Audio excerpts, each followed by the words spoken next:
some researchers had used this technique I created in Europe and measured physiological reactivity before giving a speech, a stressful event, and showed that. And you've probably heard of something called the power pose, right? And there's a lot of debate in the scientific literature whether the power pose has scientific validity. And a lot of people feel it doesn't. And the reason why I think that this kind of powerful in control reflection has greater evidence of scientific validity than power posing is because we're tapping into our own authentic experiences and we're building off something that we did.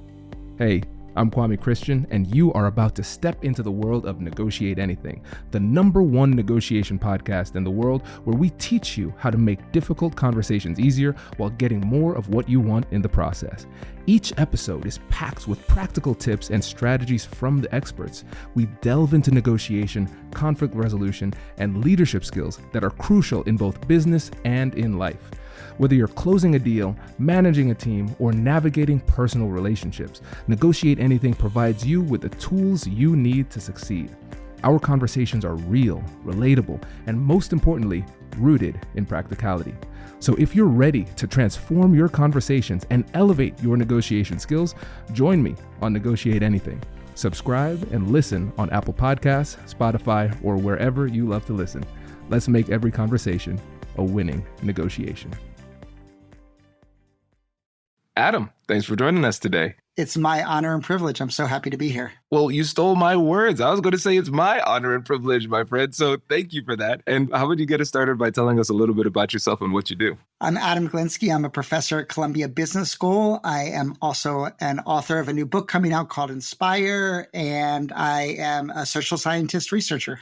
Listeners, my friend Adam is quite humble. I will give a proper bio before this because we have a legend in our midst. This is fantastic. And if this book is anything close to as good as Friend and Foe, the world is in for a treat. So can you tell the listeners a little bit about both books, because I love the first one, but I know we're here to talk more about the second one, but I think there's a bit of a nexus too. Yeah, the first book was called Friend and Foe, and it was really about this idea that we can understand all of human nature by appreciating that there is this constant tension between being a friend and a foe, right? Even in a marriage, we're cooperating, but we're also competing sometimes for our kids' affection or for doing different tasks. And so to understand how to navigate human nature effectively, you have to understand that there's this constant tension between friend and foe. Now, fast forward 10 years later, this new book has actually kind of a subtle complementary angle to it, which is I've been asking tens of thousands of people across the globe a very simple set of questions. Tell me about a leader that inspires you, and tell me about a leader that infuriated you.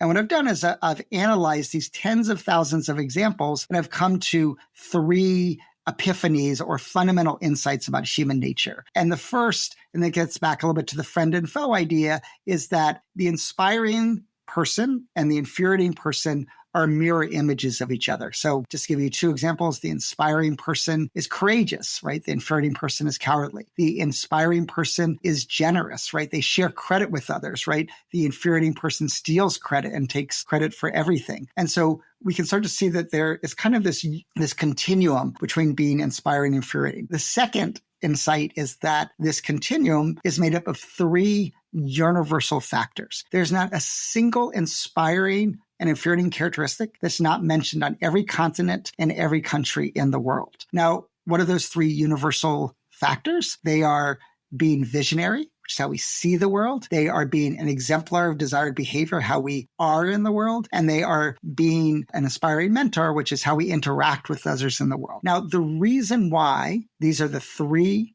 universal factors of inspiring leadership or inspiring people is because each one satisfies a fundamental human need. So being visionary satisfies the fundamental human need for meaning and understanding. Being an exemplar satisfies the fundamental human need for feeling a sense of protection, but also energy and passion. And then being a mentor, really fulfills the fundamental human need of feeling like I belong and I'm respected by other people.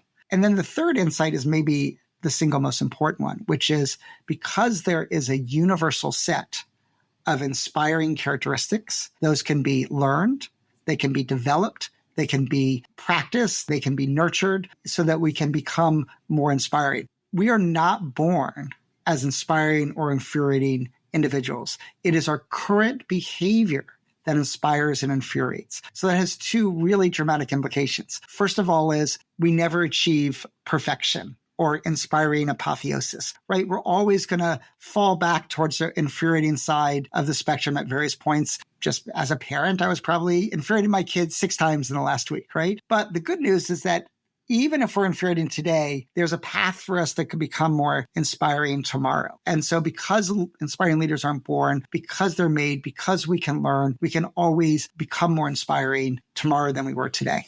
Incredible. And Adam, one of the things I love about the way that you write is that you can take something that is very kind of scary and intimidating, the concept of leadership, and then you can take all of this robust research and then you can synthesize it into something so simple without it becoming simplistic and also empowering and encouraging. Because at the end of it, we can understand not only what we need to do, but also have the belief that we can do it. That's incredibly powerful. Yeah, and it's funny because, I talk about being visionary as one of these 3 universal factors. And if you ask me, what does it mean to be visionary? Well, there's 3 components. The first one is that it is a big picture, optimistic view of the future. So you just mentioned very complimentary about my writing that is optimistic, right? And it connects to sort of larger ideas. The second thing is that we can take that big picture, optimistic view of the future, and we can simplify it into its essence, but also visualize it. And then the third thing is that we have to share and repeat it. Repetition becomes really important. And one of my favorite examples of what I mean by simplifying and visualizing something is imagine a company has a mission, a statement, which is like our mission is to have satisfied customers versus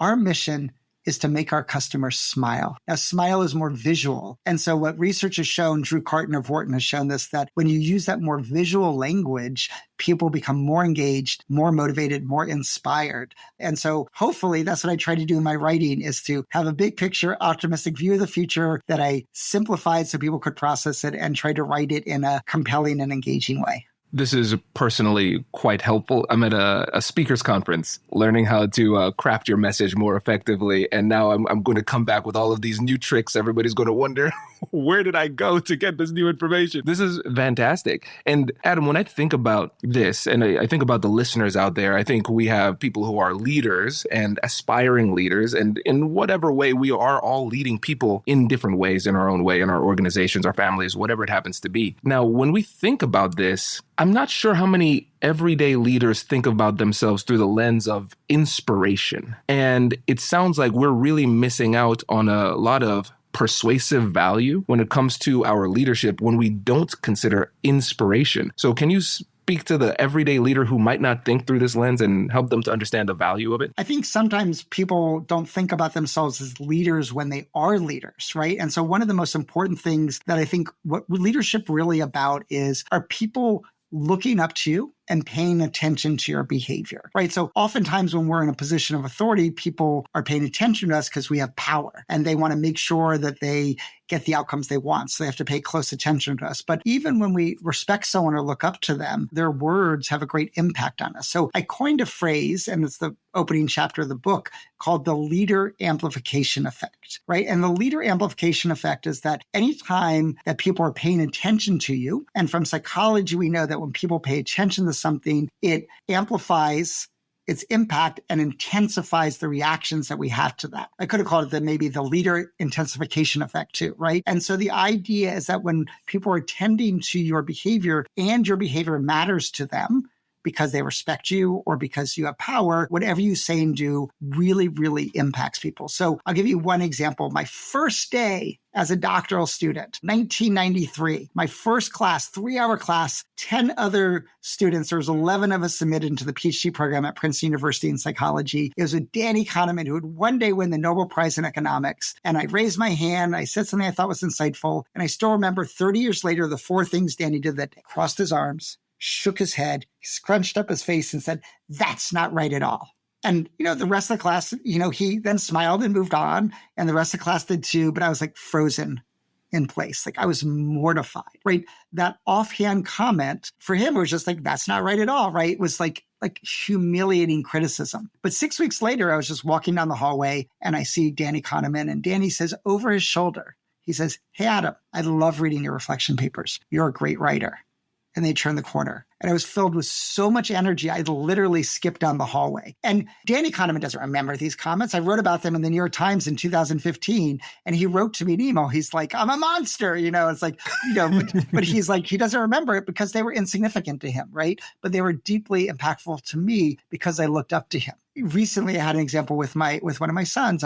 He wanted to read a book to me, and because he's becoming a reader now, and wanted to display his craft. And at one point, I got a little distracted by something popped up on my phone. And when I looked at my phone, he got so upset that he ran off the couch and went into his bedroom and cried, and it was because he looked up to me. He wanted my approval. He wanted me to pay attention to him. And because my attention wavered, that stung so deep to him. So what Danny Kahneman did to me, I did to my son. And so one of the things that I tell people, this is a slightly different variation of your question, right? Which is most people don't think of them as inspiration, but most people don't even recognize that they're in a position of leadership itself. And leadership just comes whenever someone looks up to you, whenever someone's paying attention to your behavior and your behavior matters to them. Now, I think you're also right that we can move the needle when we recognize that because of that attention, we're either going to infuriate or inspire. So we don't have a choice. We don't have a choice to have an impact, but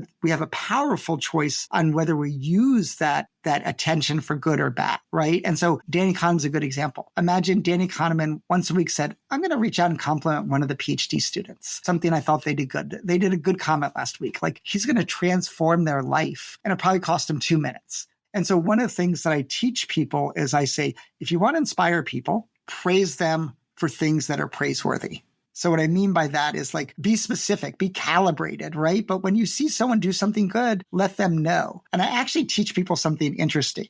I say, if you want to give someone a compliment, do it over email or text. Now, why do I do that? Why do I tell them to do it over email and text? There's 2 reasons to do it over email and text. The first is they can savor it. They can go back and read it again. Right? They can be like, oh my God, he said my writing was great, and I can go back and I can luxuriate in it. But the second reason why is they're going to write back to you and they're going to be like, thank you so much. That means so much to me. Now, if you say to them face to face, it kind of is awkward for them. They're like, oh, thank you. I'm a little embarrassed, but so then you get something in return. You get kind of inspiration back if you send it by written form. They get to savor it. You get inspired back knowing that you had this inspiring impact on them. And like I said with the Danny Kahneman example, doesn't take any time at all. I just give you one other quick example. I was teaching 50 CEOs, and at 10:15, I gave them what I call the leader amplification effect call to action. I said, pick 3 people, sometime today, send a text or email that says, you knocked out that presentation out of the park. Or last week when I had to put that report together, I couldn't have done it without your help, right? And I said, send that, be specific. And so 10:25, we're about to take a break at 10:30. So 10:25, one of the CEOs raised his hand and said, I've already sent all 3 of my emails. I've already gotten responses back. One person was like, I'm finally going to take my spouse to that restaurant they always wanted to go to celebrate your email. And I say there's 2 really important insights from this about my research. The first is CEOs are impulsive. He couldn't even wait to 10:30 to do it at the break, right? He just did it right then. But the second thing is it didn't take him any time at all. Took him less than 3 minutes probably, right? Because in 10 minutes, he had sent them and already gotten responses back from everyone. And so that's how you can spread the seeds of inspiration, is look for ways to have a positive impact by elevating other people. Hello, my friends. Before we get back to today's episode, I want to ask you a question. Have you ever wondered how to elevate your team's negotiation game and how you can help the folks on your team have better, difficult conversations? At the American Negotiation Institute, we offer transformative keynotes and workshops tailored to empower professionals with top-tier negotiation and conflict resolution skills. Whether it's a keynote for your next event or hands-on training for your team, we've got you covered. Don't just negotiate. Master the art with the American Negotiation Institute. Click the link in the description to find out more. Elevate, negotiate, and succeed. You know you want to start a business. What you may not know is how to make it a reality. GoDaddy Arrows got you. It uses AI to help you find the domain name that's right for you. Next, answer a few prompts, and with a couple of clicks, Arrow will design a professional-looking website or storefront in minutes. Arrow can even help you to stay engaged with your customers. Just attach a professional email that matches your domain.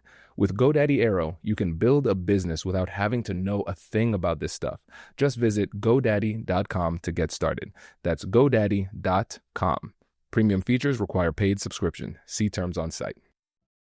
Adam, there's so much to explore here. First of all, quick note, as you were saying that, I was thinking to myself, man, there are 3 people I'm going to send it to right now. So I've got that impulsive nature too. But I think one thing is just recognizing that we have more power than we realize. And a lot of times, even if we don't think of ourselves as a traditional leader, or we might not have high-ranking authority within an organization, if people look up to us, we are a leader. And that might just be 1 person or 2 people, but that still matters. And so we have that power that can be scary. But then if we see the other side, we can see there's a massive opportunity to create really lasting positive impacts on other people. Another thing to recognize is that there are a lot of times we have this black and white thinking when it comes to the modality of communication. Okay, in person is the best all the time, or whatever it happens to be. But we recognize that depending on the circumstances, there are instances where one modality is better than another. And this is a fantastic example of when, hey, text, email, something that can be documented and savored is more effective for these psychological purposes. And it actually brings us closer together by using that asynchronous modality. That's really powerful. And then just lastly, again, circling back to the very beginning, it does not take much for us to do this. This isn't hard to do. We just need to take the step to do it. And I think a lot of times there might be somebody listening to this who's a leader who's saying, okay, well, this is nice, woo woo, a smile goes across the world, hypothetically, I guess. And they might be missing the main point when it comes to being a leader and being persuasive and getting the job done. So now let's tie this together. For the person who is a leader who says, I'm just focused on the business directives, I'm just focused on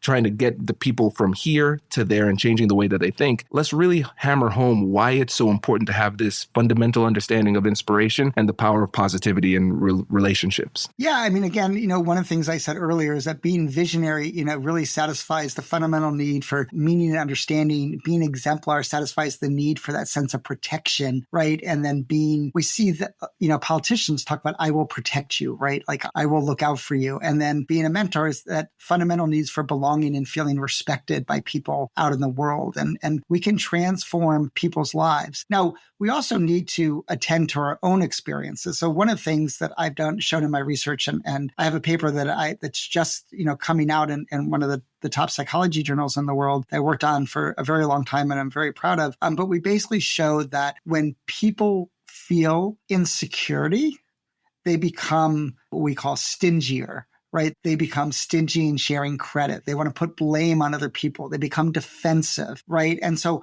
one of the things that makes us understand is how can we feel more secure ourselves so that we can be more inspiring and infuriating, but we can also make other people be more inspiring by attending to their insecurities and helping assuage them, right, out that. So if I say, what I've shown in my research is, and I call them this, little tyrants. And that the people that are most likely to be a little tyrant are people that have control over some important resources. So they have power, but they are not respected by others. So 2 classic roles in the world would be someone who processes reimbursements in an organization, right? They really control this important thing, your money, but they're often not high-level administrators, or like a bouncer at a club.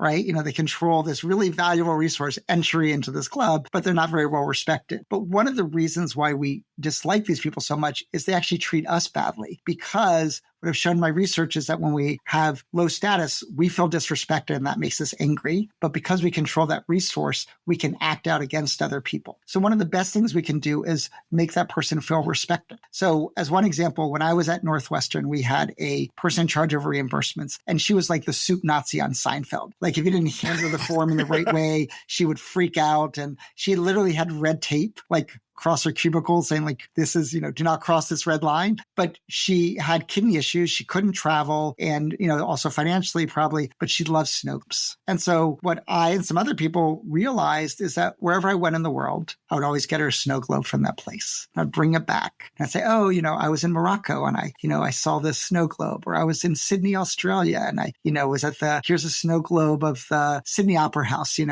I was currying her favor for sure, but I was also signaling that she mattered, that she was worthy of respect, that I'd taken the time and attention to think about what she cared about. And then, once I started giving the snow globes, all of my reimbursements magically got expedited. But it was very well calibrated. If I forgot a snow globe the next time, then they would languish again. So it was a kind of a roller coaster, or a treadmill, I guess is a better way of saying that. But it's again, just a simple example of showing people solving their insecurities, showing them respect is such a powerful, powerful motive for people. And we can be more inspired ourselves when we find ways to feel more secure ourselves.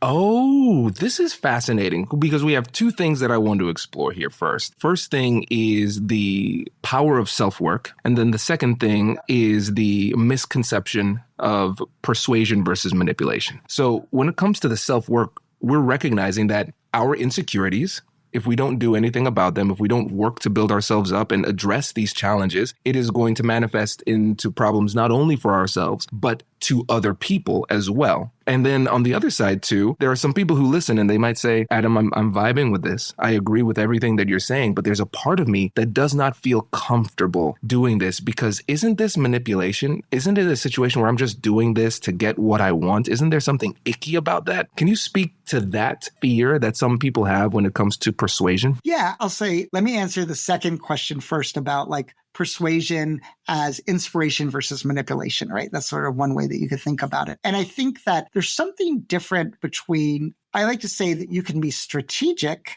and authentic at the same time. And here's what I mean by that is that I can strategically always try to find this person at Northwestern a snow globe, but I can also be authentic in connecting it to her and talking about why I picked this particular snow globe and why I thought she would particularly like this particular snow globe. And if we go back to that CEO sending those 3 emails and then getting the responses back right away saying, oh my God, I'm so overjoyed. You know what he said afterwards? He said, I want to send more of these. It felt so good to get that back. And so my colleague, Kathy Phillips, who unfortunately was my colleague at Northwestern, then at Columbia, she unfortunately passed away, but she used to use this phrase. She said, pour love into other people.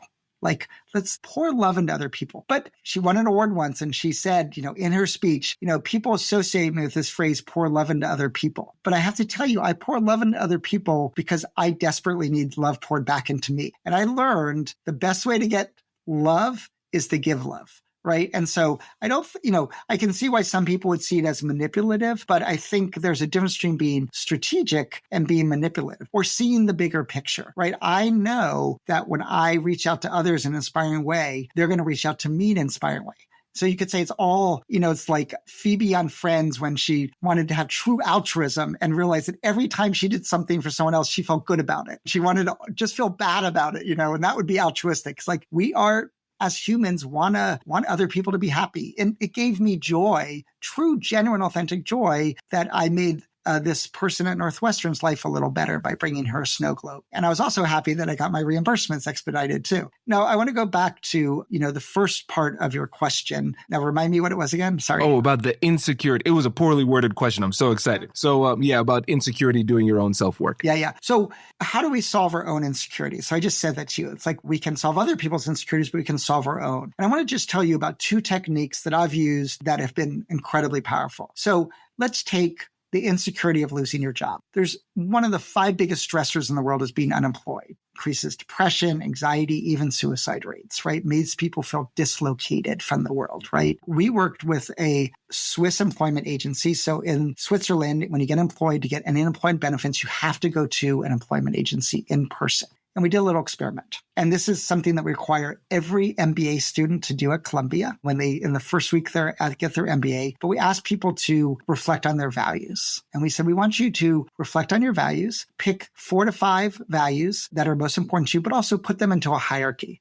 Which one's the most important value to you? And how do these other ones sort of animate from that most important one? And think about how have you demonstrated your values in your life in the last, few weeks or so? Give an example where you demonstrate that values and, think about why they matter to you so much. 2 months later, the people that have been randomly assigned to get this values reflection task were twice as likely to be employed. And the effect was so powerful that we had to end the experiment and give everyone the values reflection task, the values intervention. It's kind of like the old study when they discovered that aspirin helped with heart attacks. They had to end the study and give everybody aspirin. It was kind of like that. And this isn't like the reason why we chose to do this in the unemployment context, because there's a guy named Jeff Cohen at Stanford who did a study with 8th graders at an at-risk school. And half the people were randomly assigned to engage in this reflection task 4 times over a 2-year period. Those students were more likely to graduate high school 4 years later. They're also more likely to go to college. So there's something incredibly powerful. We can solve our insecurities by reflecting on our values. Here's the second way that we can resolve our insecurities. We can resolve our insecurities by thinking about times when, in a particular context, we felt powerful, in control, our best self, etc. Now, this may be hard to believe, but I used to get so nervous with public speaking. So nervous that I literally couldn't even hold something because my hands were shaking so much and I would feel suffocated. But at some point, I started to engage in this reflection about the times when I had given a good talk and thinking about that and recognizing that I gave that talk and here's how it felt to give that good talk. And so then I was able to go give a talk with less anxiety. And so I've shown in my research, I created an intervention about thinking about times when we felt powerful and in control. And I've shown in my research that it makes people more confident. It makes them feel more authentic. It helps them take appropriate risks. And even it physiologically calms them down.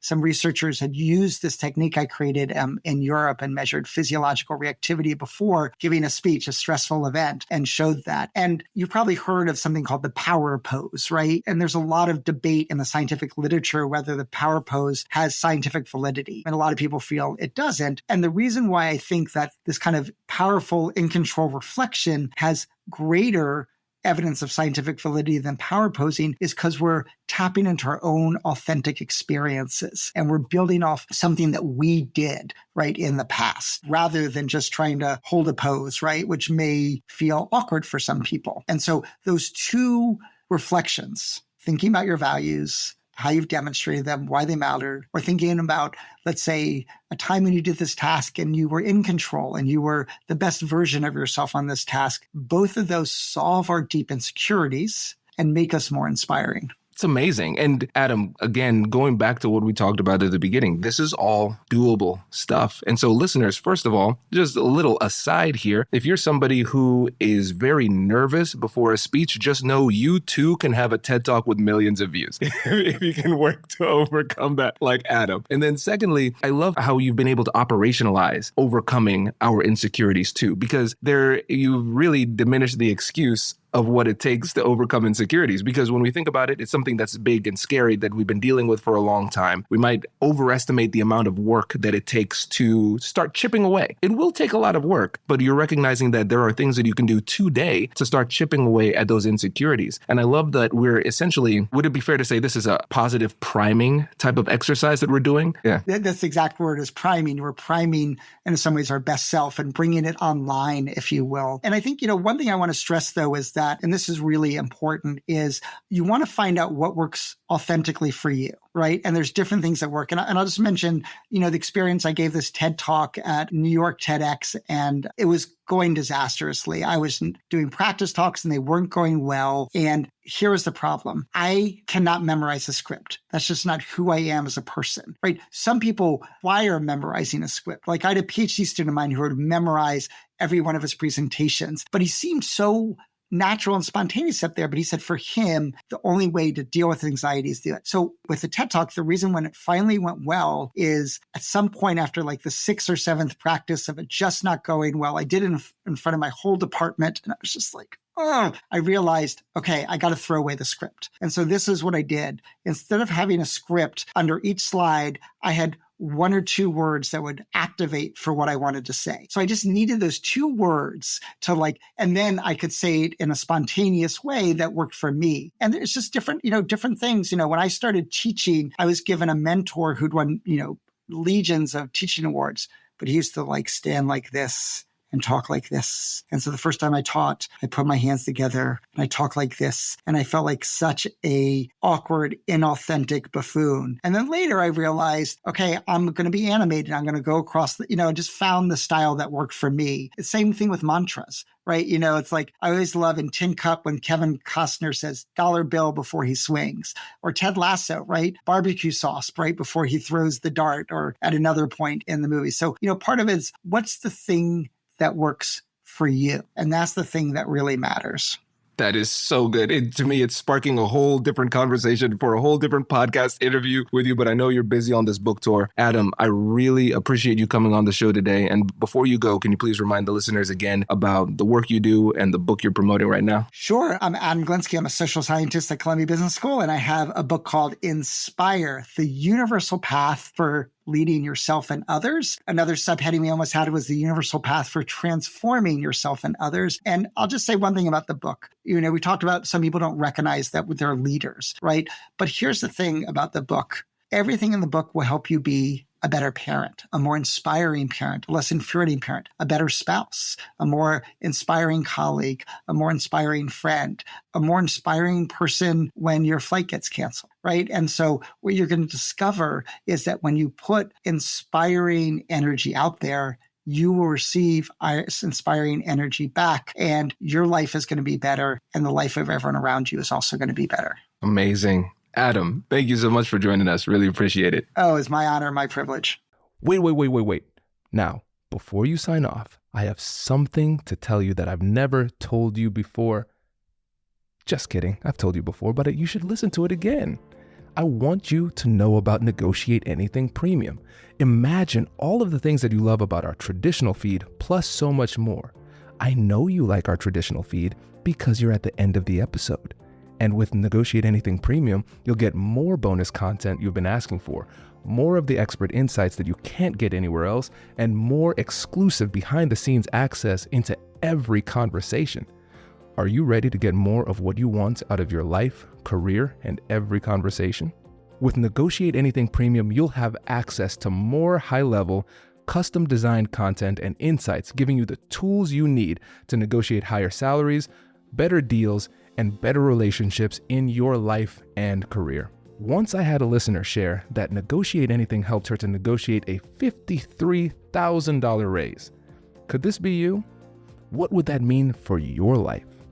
I've seen firsthand the impact this model has had on my life and the lives of my corporate clients, and I am confident that it can do the same for you. Are you ready to negotiate more of the best things in life? Click the link in the show notes to learn more. I'll catch you later.